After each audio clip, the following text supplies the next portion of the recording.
Inhlangano yamatekisi South African National Taxi Council SANTACO ngamafuphi isikhipheke izwi eliqinisekisa abagibeli ukuthi amatekisi azohamba ngendlela ejwayelekile osukwini lwakusasa mhla zi-30 kuJune yize kunembhikisho ehlelwe izinhlangano noma ngathi ke ezihlukene ezilwa nokungena kwabantu kuleli ngokungemthetho.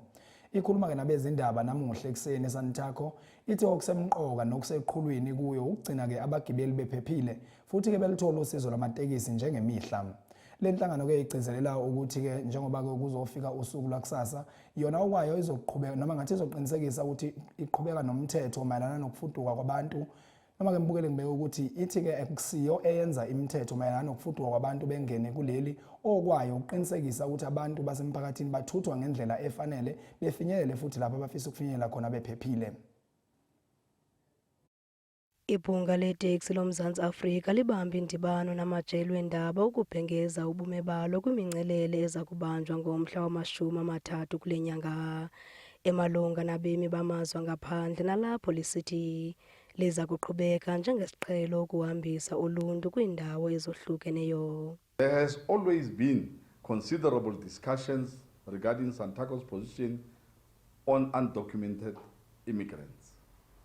Allow me to state our position clearly.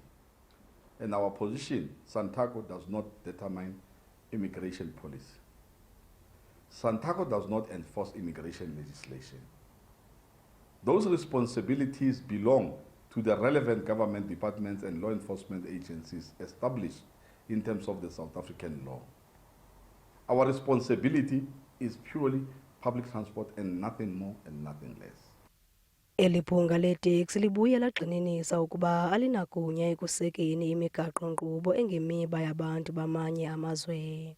Our responsibility is to ensure that every person who needs public transport tomorrow, whether traveling to work, to hospital, to school, to a funeral, to visit a family, or even to go to a march for any other lawful purpose and access that transport, you can access our transport safely so.